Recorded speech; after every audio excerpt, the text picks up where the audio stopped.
AI यानी artificial intelligence आज दुनिया में ताकत का नया मैदान बन चुका है। चीन के डीप सीक ने आते ही बाजार की बड़ी बड़ी ताकतों को निगल लिया। ऐसे में तमाम देशों में एआई वॉर जैसी स्थिति की भी संभावनाएं एक्सपर्ट जता रहे थे। इस बीच पीएम मोदी फ्रांस में एआई एक्शन समिट में शामिल हुए। इस बेहद महत्वपूर्ण समिट में भारत सह अध्यक्ष भी था। पीएम मोदी ने अगला एआई समिट भारत में आयोजित कराने का प्रस्ताव भी दिया, जिसे स्वीकार कर लिया गया। कहा जा रहा है कि भारत में यह शिखर सम्मेलन नवंबर 2025 और जनवरी 2026 के बीच किसी भी समय हो सकता है। हालांकि अभी पीएम मोदी के ऐलान के बाद यूनाइटेड किंगडम, दक्षिण कोरिया और फ्रांस के बाद एआई सुरक्षा पर केंद्रित वैश्विक शिखर सम्मेलन की मेजबानी करने वाला भारत दुनिया का चौथा देश होगा। भारत के लिहाज से देखें तो भारत में होने वाला एआई समिट काफी महत्वपूर्ण साबित हो सकता है। वहीं फ्रांस की राजधानी पेरिस में हुए एआई समिट में पीएम मोदी का अंग्रेजी में दिया हुआ भाषण हिंदी अनुवाद के साथ हम आपको सुनवाते हैं।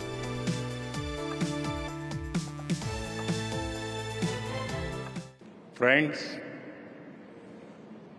let me begin with a simple experiment. महानुभावों, मित्रों, मैं एक सरल प्रयोग से शुरुआत करना चाहता हूं। यदि आप अपनी मेडिकल रिपोर्ट किसी आर्टिफिशियल इंटेलिजेंस यानी एआई ऐप पर अपलोड करते हैं तो ये किसी भी शब्द जाल से मुक्त होकर सरल भाषा में समझा सकता है कि आपके स्वास्थ्य के लिए इसका क्या मतलब है। लेकिन यदि आप उसी ऐप से किसी व्यक्ति को उसके बाएं हाथ से लिखते हुए चित्रित करने के लिए कहते हैं तो सबसे अधिक संभावना है कि ऐप किसी व्यक्ति को उसके दाएं हाथ से लिखते हुए चित्रित करेगा, क्योंकि प्रशिक्षण डेटा में यही बात हावी है। यह दर्शाता है कि आर्टिफिशियल इंटेलिजेंस की सकारात्मक क्षमता बिल्कुल अद्भुत है, लेकिन इसमें कई पूर्वाग्रह भी हैं जिनके बारे में हमें सावधानी से सोचने की जरूरत है। इसलिए मैं इस शिखर सम्मेलन की मेजबानी करने और मुझे इसकी सह अध्यक्षता के लिए आमंत्रित करने के लिए अपने मित्र राष्ट्रपति मैक्रो का आभारी हूं। मित्रों, आर्टिफिशियल इंटेलिजेंस पहले से ही हमारी राजनीति, हमारी अर्थव्यवस्था, हमारी सुरक्षा और यहाँ तक कि हमारे समाज को नया आकार दे रहा है। आर्टिफिशियल इंटेलिजेंस इस सदी में मानवता के लिए कोड लिख रहा है, लेकिन ये मानव इतिहास में अन्य प्रौद्योगिकी उपलब्धियों से बहुत अलग है। आर्टिफिशियल इंटेलिजेंस अभूतपूर्व पैमाने और गति से विकसित हो रहा है। इसे और भी तेजी से अपनाया जा रहा है। सीमाओं के पार भी गहरी अंतर्निर्भरता है। इसलिए शासन और मानकों को स्थापित करने के लिए सामूहिक वैश्विक प्रयासों की आवश्यकता है, जो हमारे साझा मूल्यों को बनाए रखें, जोखिमों से निपटे और भरोसे का निर्माण करे। लेकिन शासन केवल जोखिमों और प्रतिद्वंद्विता से निपटने के बारे में नहीं है। ये नवाचार को बढ़ावा देने और इसे विश्व कल्याण के लिए तैनात करने के बारे में भी है। इसलिए हमें नवाचार और शासन के बारे में गहराई से सोचना चाहिए और खुलकर चर्चा करनी चाहिए।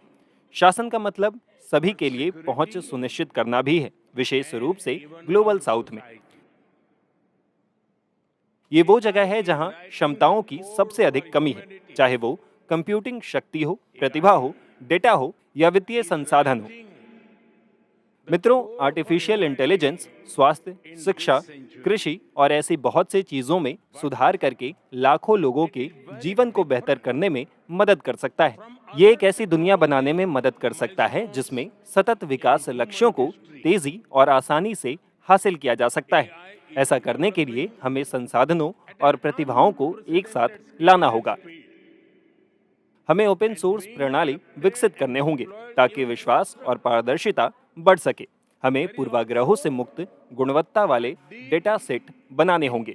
हमें प्रौद्योगिकी को सबके लिए सुलभ करना चाहिए और जन केंद्रित एप्लीकेशन बनाना चाहिए। हमें साइबर सुरक्षा, गलत सूचना और डीप फेक से जुड़ी चिंताओं को दूर करना चाहिए। हमें यह भी सुनिश्चित करना चाहिए कि प्रौद्योगिकी स्थानीय प्रणाली में निहित हो ताकि ये प्रभावी और उपयोगी हो सके। मित्रों, नौकरियों का नुकसान आर्टिफिशियल इंटेलिजेंस का सबसे भयावह पक्ष है, लेकिन इतिहास बताता है कि प्रौद्योगिकी के कारण काम खत्म नहीं होता है। इसकी प्रकृति बदलती है और नए प्रकार की नौकरियां पैदा होती हैं। हमें आर्टिफिशियल इंटेलिजेंस संचालित भविष्य के लिए अपने लोगों को कौशल और पुनः कौशल प्रदान करने में निवेश करने की जरूरत है। the global good. So, we must think deeply and discuss openly about innovation and governance. Governance is also about ensuring access to all, especially in the global south. It is where the capabilities are most lacking, be it compute, power, talent, data, or the financial resources. Friends, AI can help transform millions of lives by improving health, education, agriculture, and so much more.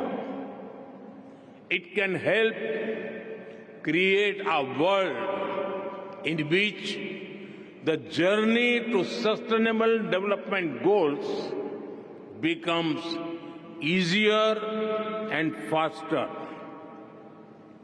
To do this, we must pull together resources and talent. We must develop open source systems that enhance trust and transparency. We must build quality data sets free from biases. We must democratize technology and create people-centric applications. We must address concerns related to cybersecurity, disinformation, and deepfakes. And we must also ensure that technology is rooted in local ecosystems for it to be effective and useful. Friend, loss of jobs is AI's most feared disruption. But history has shown that work does not disappear due to technology. Its nature changes and new types of jobs are created. We need to invest in skilling and reskilling our people for an AI-driven future.